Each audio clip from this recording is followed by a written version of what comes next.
autre chose. Je pense que déjà, s'ils font 5-10 minutes d'étirement correct, c'est déjà bien. Il n'y a pas besoin d'y rester. Voilà. Et par rapport justement en catégorie jeune, quand tu commences à avoir des tensions au niveau des tendons, est-ce qu'il faut prendre ça en compte en diminuant le temps d'étirement? On est toujours sur le post-compétition ou post-entraînement, ou est-ce qu'il faut qu'on leur dise par rapport à tes sensations, de te limiter, ou on n'en fait pas du tout quand ils sont sur leur croissance? Ouais. Moi, je pense qu'on peut en faire, sans problème, tant qu'on respecte cette notion de sensation.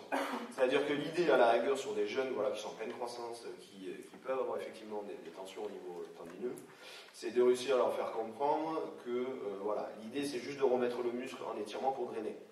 On n'est pas sur l'assouplissement là, en fin de séance. C'est vraiment une question de récup. Donc, il n'y a pas de raison de forcer ou que ça soit traumatisant. C'est pour ça que, quoi qu'il arrive, même sur des gamins on peut le faire. Par contre, ça va être comme je disais tout à l'heure, Aurélien, ça veut dire, c'est pas de douleur. On ne doit pas avoir mal. On se met en position, en étirement, ça étire un peu, on sent la tension, mais on ne doit pas avoir de douleur. Donc, s'il n'y a pas de douleur, ça veut dire que déjà, on n'est pas sur un allongement maximum du muscle, donc ça veut dire que logiquement, le tendon, lui, est quand même assez tranquille. Après, c'est clair que sur les jeunes,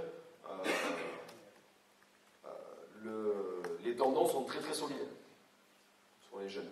Ce qui fait qu'en général, c'est plutôt l'os qui s'arrache que le tendon qui pète ou que le muscle qui se déchire.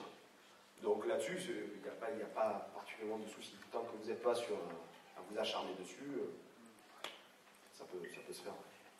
Alain, tu avais une question? Oui, la différence que tu apportes entre les étirements à l'issue de tes séances et les étirements à l'issue d'un match. Est-ce que ces gammes restent les mêmes ou est-ce que tu... Ah oui, ça peut. Dans la logique, ton entraînement, comme on l'a dit au début, logiquement, tu essaies de chercher, tu vas avoir des entraînements qui vont être dans des intensités max, où tu vas vraiment travailler pour qu'après, bien évidemment, le match, il puisse faire ça. Donc, c'est-à-dire qu'en termes d'effort, on va être quasiment sur la même. Donc, le protocole en lui-même et la volonté de s'étirer, il n'y a pas de raison de changer quelque chose. Le seul truc que moi, je rajouterais sur la récup,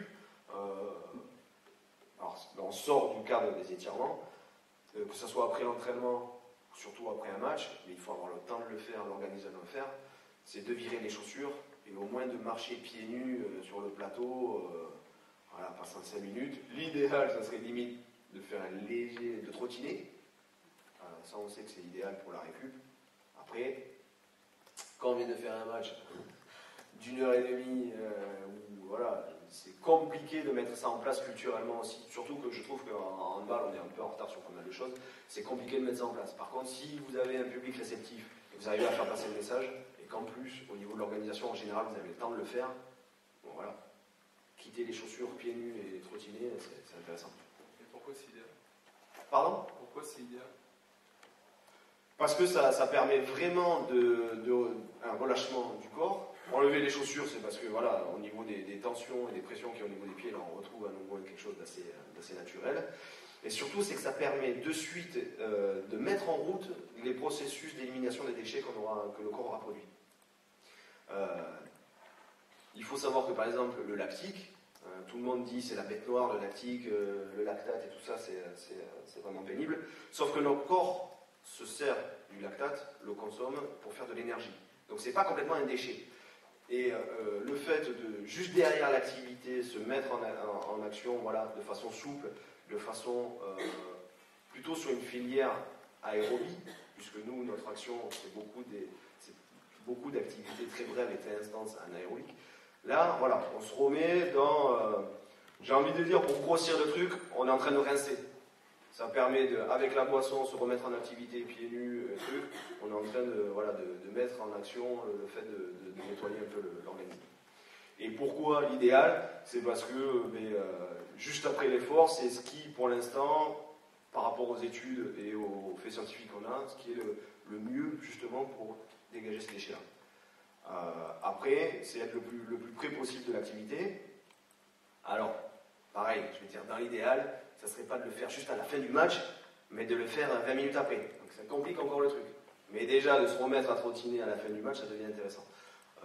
C'est pas pour rien que dans beaucoup de sports, ils font un footing le lendemain matin, le plus tôt possible du match, parce que c'est compliqué. Mais c'est pas le plus efficace. Après, ça dépend des écoles, parce que là, le footing, c'est la croyance footballistique, mais si on part sur. Ah non, c'est physiologique. Hein. Ouais, si on part sur l'école cognitive, on va dire, ouais, retrottiner, on met des impacts, faut pas, c'est pas bon. Donc, c'est pour ça que je te demandais par rapport au capteur et ton avis. Parce que, ouais, par rapport aux impacts, après, tu leur fais pas faire des sauts, c'est pas une intensité monstrueuse, donc les impacts, j'y crois pas, quoi. Donc, dans ce cas-là, c'est que c'est pas un gros footing, tu redemandes, c'est pas une grosse activité, surtout après le match. Ça va être vraiment relâchement, tout ça. Donc, et le lendemain, c'est pareil, c'est pas une grosse activité. Donc, si vraiment tu as peur des chocs, je vais dire, à la rigueur, dans la vie de tous les jours, peut-être en descendant l'escalier, quand tu es un peu à la bourre le matin, tu auras plus de chocs que le footing que tu vas faire là, quoi.